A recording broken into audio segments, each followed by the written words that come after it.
ng pelikula, ipinakilala sa atin si Max Payne na nalulunod sa nagyayelong karagatan at desperadong sinusubukang manatiling nakalutang. Ngunit ang lahat ng ito ay walang kabuluhan at kalaunan ay lumubog siya sa ilalim kung saan nandoon ang iba pang bangkay ng mga kriminal.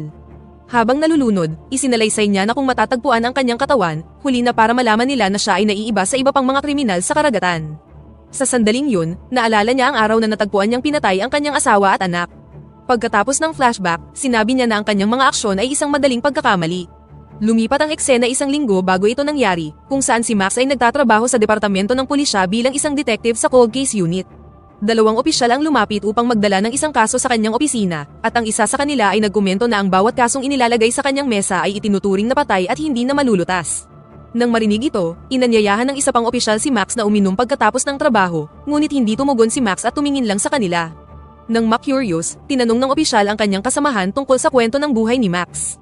Sinabi ng kasamahan na ang asawa at anak na babae ni Max ay pinatay, at dahil hindi pa nahahanap ang mga salarin, ang kaso ay itinuring na sarado at patay na. Tuwing gabi, lumalabas si Max upang maghanap ng mga bagong lead tungkol sa mga mamamatay tao. Sa istasyon ng tren, nakatagpo niya ang 3 kahina-hinalang tulisan. Inakit sila ni Max gamit ang kanyang mamahaling relo, at sinundan siya ng mga ito na may balak na pagnakawan siya. Lingid sa kaalaman nila, ito ay bitag lang ni Max. Sinundan nila siya sa banyo, hiningi ang kanyang relo, at sinabing ito ang relo na kanyang nawala noong nakaraang araw. He didn't lose it. Pawned it up on 128 a few hours ago. Ask Doug, he was there with you. Sa sandaling itinaas ng pinuno ang kanyang baril sa ulo ng pulis. Now go get my watch. Come on, Doug. Come get his watch. Agad siyang dinisarmahan ni Max at ang iba ay nagtakbuhan sa takot. Itinapon ni Max ang baril ng tulisan, at pagkatapos ay ginamit ang sarili niyang baril upang barilin ang mga pinto para hanapin ang isa sa mga nagtatagong tulisan. Nang makorner ang isa, tinanong niya ito tungkol sa isang babaeng may kaugnayan sa kanyang investigasyon. Ang kanilang pagiging walang pakialam ay lalong nagpalakas ng kanyang determinasyon. Habang tumataas ang tensyon, nalaman niya na hindi sila makapagbibigay ng anumang impormasyon. Samantala, ang isa pang nakatakas na tulisan ay nagsimulang mag-hallucinate tungkol sa isang may pakpak na nilalang, at habang lutang sa droga, nabangga siya ng paparating na tren. Hindi sumuko si Max sa paghahanap sa pumatay sa kanyang asawa, kaya't pumasok siya sa isang party at pilit na humingi ng impormasyon mula sa kanyang informant. You're chasing ghosts, Max! Si Natasha, isa sa mga bisita sa party, ay nakita si Max at naging interesado sa kanya, kaya nilapitan niya ito para sa isang pag-uusap. Gayunpaman, napansin ni Max ang isang kakaibang tato sa braso ng babae at pinuri ito. Habang nagsisimula silang mag-usap, nakita sila ni Mona, ang kapatid ni Natasha, na magkasama at pilit na hinila si Natasha palayo. Agad siyang kinumpronta ni Max, at nang makita ang kanyang police badge, naglakad si Mona palayo, at iniwan si Natasha sa kanya.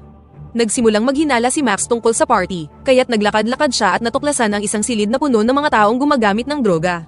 Napansin din niya ang isang tato na katulad ng kay Natasha, na lalong nagpatindi sa kanyang kuryosidad. Habang pinapanood niya ang eksena sa silid, isang kakaibang lalaki na may mga tato sa mukha ang biglang lumabas mula sa kung saan, at tahimik na pinagmasdan si Max mula sa likuran. Sa kabutihang palad, dumating si Natasha sa tamang oras upang iligtas siya. Dinala ni Max ang babae sa kanyang bahay at nagtanong tungkol sa pagkakakilanlan ng lalaki kanina, ngunit hindi ito pinansin ng babae. Sa halip, iginiit ni Natasha na magpalakpakan na lang sila, at sinabing pwede niya siyang tawagin sa pangalan ng kanyang yumaong asawa habang binabayo niya siya. Nang marinig ito, inutusan siya ni Max na lumabas ng kanyang bahay. I said, get out now. Sa labas, gumawa si Natasha ng isang tawag at humingi ng karagdagang droga. Lingid sa kaalaman niya, sinundan siya ng kakaibang lalaking may tato mula sa party mula kanina. Pagdating niya sa isang madilim na eskinita, lumitaw ang ilang misteryosong lumilipad na nilalang at sinimulang habulin siya. Sinubukan ni Natasha na tumakbo mula sa kanila, ngunit natapilok siya at natumba, kaya naabutan siya ng mga nilalang at pinatay siya. Kinabukasan, pagdating ni Max sa police station, tinawag siya ng isang opisyal at inanyayahan siyang tingnan ang pinangyarihan ng krimen ng magkasama. What? Look, jump in, will you? Pagdating nila sa lugar, sinabi sa kanya ng opisyal na natagpuan ang kanyang wallet sa bangkay. Nang marinig ito, sinuri niya ang bangkay at nang makita niya ang tato sa braso, agad niyang nakilala ang bangkay bilang kay Natasha. Natasha. Dahil dito, siya ang naging pangunahing sospek sa pagkamatay. Agad siyang sinamahan ng opisyal mula sa pinangyarihan patungo sa isang liblib na lugar at sinimulang kwestiyonin ang kanyang relasyon sa namatay na babae. Itinanggi ni Max na siya ang pumatay sa babae at iginiit na wala siyang alam tungkol sa pagkamatay nito. Nang subukang maghanap ng karagdagang impormasyon ng opisyal, nagalit si Max at inakusahan siya sa pagkabigong mahanap ang pumatay sa kanyang asawa at anak na babae.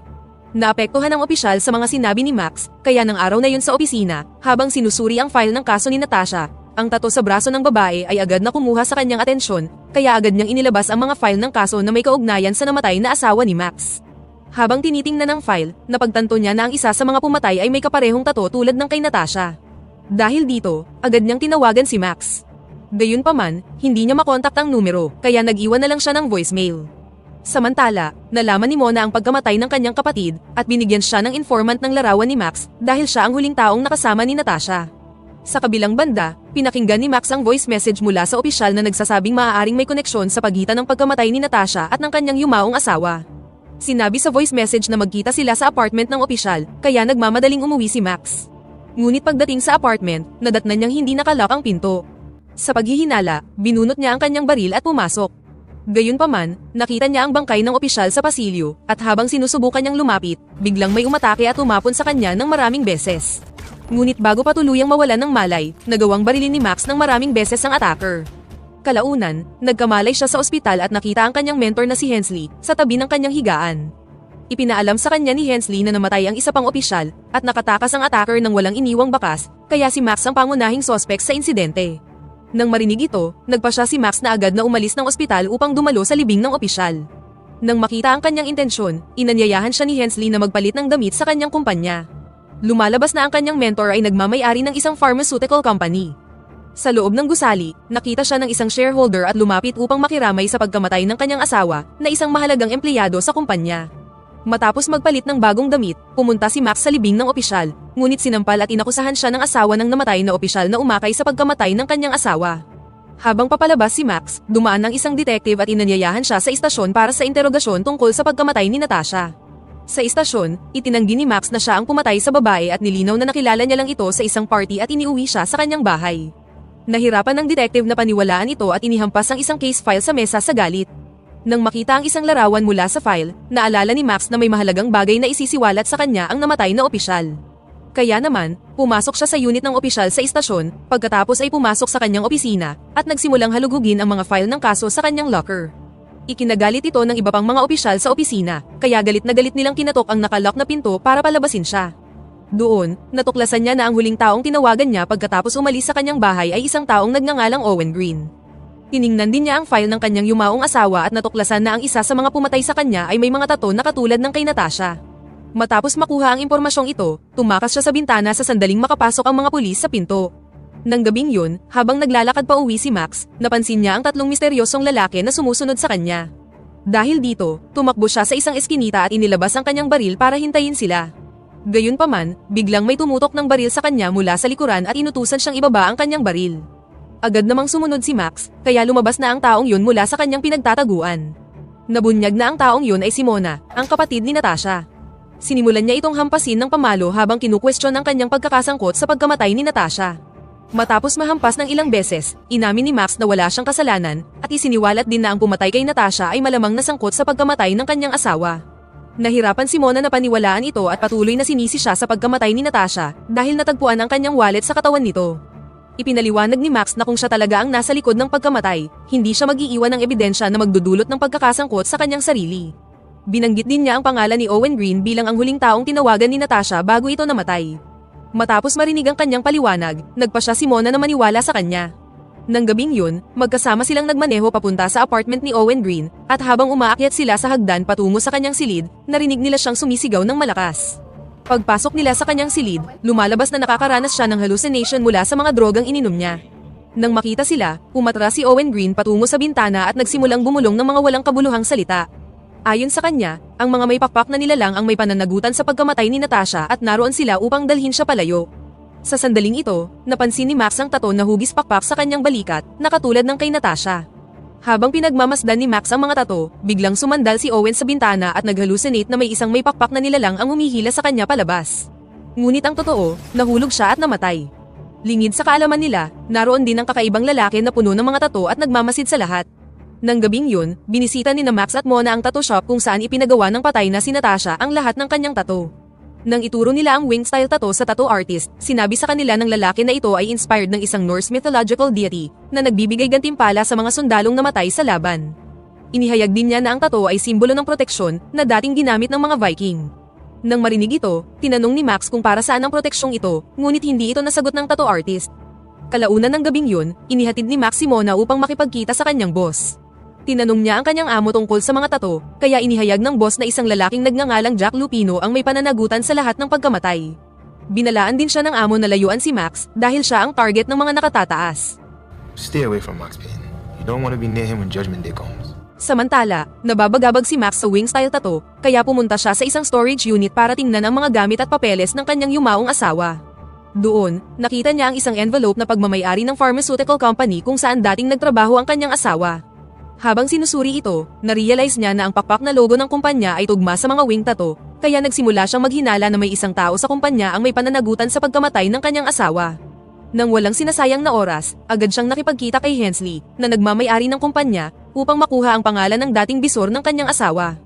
Sinubukan siyang pigilan ng kanyang mentor, ngunit iginiit niyang makuha ang pangalan, kaya ibinigay na ni Hensley ang pangalan ng bisor. Jason Coven. Pagkaalis niya, nag-schedule si Hensley ng isang meeting kay Detective Jim Bravura upang ipaalam na nawala na sa kontrol si Max. Isiniwalat din ng mentor ang mga detalye ng gabing pinatay ang asawa at anak na babae ni Max. Lumalabas na ng gabing umuwi si Max galing sa trabaho, may napansin siyang mali sa kanyang bahay. Agad siyang tumakbo sa kwarto ng kanyang asawa ngunit nakasalubong niya ang ilang armadong kalalakihan sa pasilyo. Matapos silang patayin, sumugod siya sa kwarto ng kanyang asawa at nadatnan itong patay na. Matapos ilantad ang mga detalyeng ito sa detective, isiniwalat din ni Hensley na pinaghihinalaan ni Max ang isang manggagawa sa kumpanya sa pagkamatay ng kanyang asawa, kaya kailangan siyang pigilan. Nang marinig ito, nangako ang detective na pipigilan si Max. Kinabukasan, binisita ni Max ang bisor ng kanyang yumaong asawa at nagtanong tungkol sa huling proyekto na ginawa ng kanyang asawa bago ito namatay. Gayunpaman, nagkunwari ang bisor na walang alam, kaya nilock ni Max ang pinto ng opisina at sinimulan siyang pahirapan para makakuha ng impormasyon. Narinig ng sekretarya ang kaguluhan sa loob ng opisina at agad na tinawagan ang mentor ni Max para humingi ng tulong. Samantala, bumunot si Max ng baril para takutin ng bisor, kaya isiniwalat na ng lalaki na ang asawa ni Max ay gumawa ng stamina-enhancing drug para sa militar bago ito namatay. Gayunpaman, gumana lamang ang gamot sa 1% ng mga sundalo. Ang iba pang mga sundalo ay nakaranas ng mga hallucination tungkol sa mga demonyo at mga nilalang na may pakpak. Habang inilalahad ng bisor ang mga detalye, isang SWAT team na ipinadala ni Hensley ang sumugod sa kumpanya upang arestuhin si Max. Dahil sa masamang mangyayari, ipinakita ng bisor kay Max ang isang envelope na naglalaman ng lahat ng katotohanan at ebidensya. Nangako rin siyang magbibigay ng higit pang mga detalye kung magagarantiya ni Max ang kanyang kaligtasan. Kaya naman, pumayag na si Max, kinuha ang envelope, at hinila siya palabas ng opisina. Lingid sa kaalaman ng dalawa, naghihintay na sa kanila ang SWAT team. Sa sandaling makalabas sila, ang isa sa mga sundalo ay biglang binarilang bisor. Habang itinututok nila ang kanilang baril upang patayin si Max, gumanti siya sa pamamagitan ng pagpapaputok sa kanila, na naging sanhi ng isang shootout. Sa gitna ng putukan, inagaw ni Max ang envelope mula sa namatay na bisor at sinubukang tumakas mula sa gusali, ngunit nabaril siya sa balikat. Habang tumatakbo siya papasok sa isang ligtas na opisina, bigla niyang nakasalubong si Detective Bravura, na sinubukan siyang pigilan, ngunit nagawa pa rin niyang makatakas. Nang gabing yun, nagkita sina Max at Mona sa isang abandonadong warehouse at inanyayahan ng babae na panoorin ng isang videotape na natagpuan niya sa loob ng envelope. Mula sa video, natuklasan nila na ang yumaong asawa ni Max ay gumagawa ng gamot upang alisin ang takot sa mga sundalo at i-enhance ang kanilang lakas.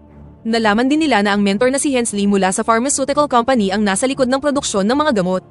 Si Jack, ang kakaibang lalaking may tato, ay dating sundalo at nagboluntaryong uminom ng mga gamot.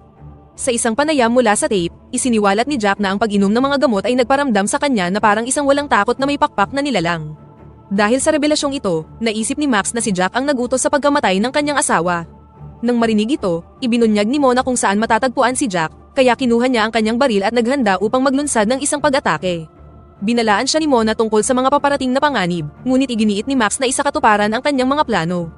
Samantala, gumawa si Jack ng isang shot ng droga at sumigaw sa isang malademonyong battle cry.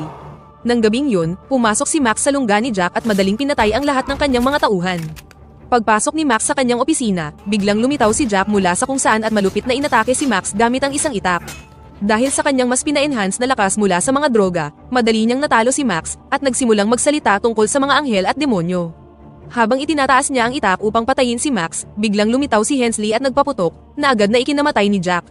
Nalilito si Max sa paglitaw ng kanyang mentor, ngunit sumunod pa rin siya sa kanya habang nagbibigay ng ilang katanungan. Sa sandaling yun, bigla siyang pinatumba ng sekretarya ni Hensley.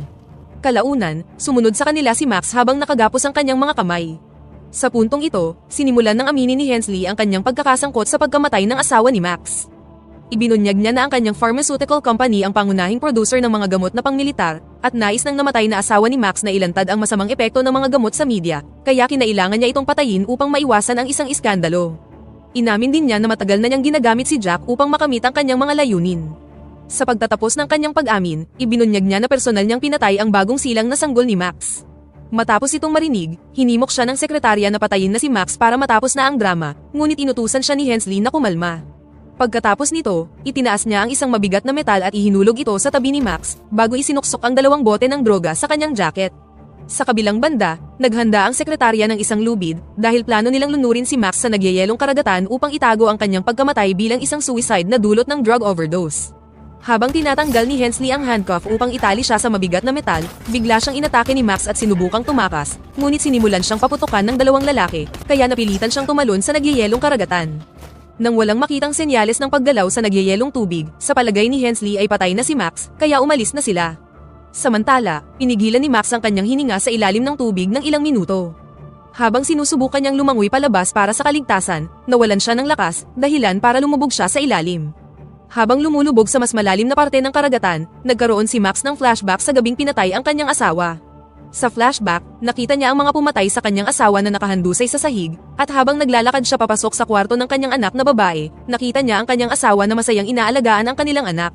Sa sandaling yun, narinig niya itong nagsabing hindi pa. Ang 2 salitang ito ay nagbigay sa kanya ng enerhiya, na nagtulak sa kanya na lumangoy sa ibabaw ng karagatan. Matagumpay niyang nabasag ang yelo, at nagawang makalangoy patungo sa kaligtasan.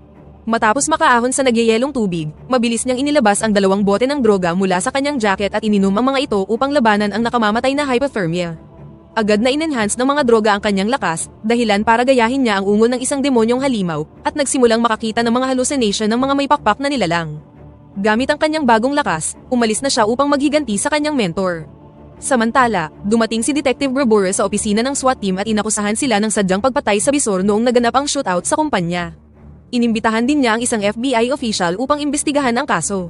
Nang malaman ni Hensley ang ginawa ng detective, agad niyang tinipon ang kanyang mga armadong tauhan at tumawag ng isang personal chopper sa pagtatangkang salakayin ang istasyon at patayin ang detective.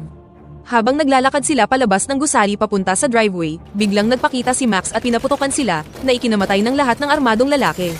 Sa kasamaang palad, nagawa ni Hensley at ng kanyang sekretarya na makatakas papunta sa elevator. Doon, tinawagan nila ang pangunahing shareholder ng kumpanya at nagmakaawa sa kanya na magpadala ng chopper sa rooftop upang iligtas sila. Samantala, hinarap ni Max ang napakaraming armadong lalaki at pinatay silang lahat ng hindi man lang tinatamaan ng kahit na isang bala. Gayunpaman, nakaranas siya ng mga halusinasyon tungkol sa isang malademonyong may pakpak na nilalang. Tumindi ang mga hallucination na nagparamdam sa kanya ng pagiging nasa impyerno kasama ang napakaraming malademonyong nilalang na lumilipad sa kanyang paligid. Habang sumisigaw siya sa matinding paghihirap, isang armadong lalaki ang palihim na sumulpot mula sa likuran upang tangkaing patayin siya, ngunit biglang nagpakita si Mona upang protektahan si Max. Matapos mawala ang hallucination, hinikayat siya ni Mona na ipagpatuloy ang kanyang laban para sa paghihiganti. Samantala, habang tumutunog ang mga sirena ng pulisya sa lungsod, tumakbo si Hensley papunta sa rooftop upang hintayin ang kanyang chopper. Tinawagan niya ang shareholder upang itanong kung nasaan na ang chopper, ngunit hindi nito pinansin ang kanyang mga tawag, na iniwan siyang stranded. Habang pumapasok si Mona sa company building, nadatnan niya ang sekretarya ni Hensley na may mga bombang itinatali sa isang pader. Sinubukan niyang bumunot ng baril para barilin ang babae, ngunit nakuha ni Mona ang kalamangan at binaril siya, bago tumakas papasok sa elevator. Samantala, natagpuan ni Max na walang tao sa opisina ni Hensley. Habang hinahanap niya ang kanyang mentor, nagambala siya ng isa pang halusinasyon ng mga may pakpak na nilalang. Sa mga oras ding yun, ang sekretarya, na sugatan sa tama ng bala ni Mona, ay nagkamalay at dinetonate ang bomba para pasabugin ang gusali. Dahil sa lakas ng pagsabog, nakawala si Max sa kanyang mga halusinasyon, kaya't muli siyang nagpatuloy upang hanapin ang kanyang mentor. Sa rooftop, patuloy na tinatawagan ni Hensley ang numero ng shareholder, ngunit hindi na ito makontak. Sa sandaling yun, natagpuan siya ni Max sa rooftop, ngunit nagawa niyang magpaputok ng 2 shot kay Max bago pa man maubusan ng bala ang kanyang baril. Kahit na may mga tama ng bala, nagawa pa ring makabangon ni Max at binaril si Hensley hanggang sa mamatay siya. Nang sa wakas ay nakaganti na si Max, nakakita siya ng isa pang hallucination kung saan sinabi ng kanyang asawa na hindi pa. Pagkatapos ng halusinasyon, dumating na ang mga pulis sa rooftop at pinalibutan si Max para arestuhin siya. Makalipas ang ilang linggo, makikita si Max na pumasok sa isang bar at umorder ng maiinom. Itinuro siya ng bartender sa isang customer, kaya lumapit siya upang makausap ang taong ito, na nabunyag na si Mona. Ipinakita niya sa kanya ang isang ulat sa pahayagan tungkol sa tagumpay ng pharmaceutical company sa kaso, na may larawan ng shareholder sa unang pahina. Nang makita ito, tiningnan siya ni Max, na nagpapakita na alam na niya kung sino ang sunod niyang papatayin, at dito na nagtatapos ang pelikula. Pakipindot naman ang like button kung nagustuhan mo ang pelikula at kung hindi naman, pindutin mo ng 2 beses ang dislike button para lang makasiguro.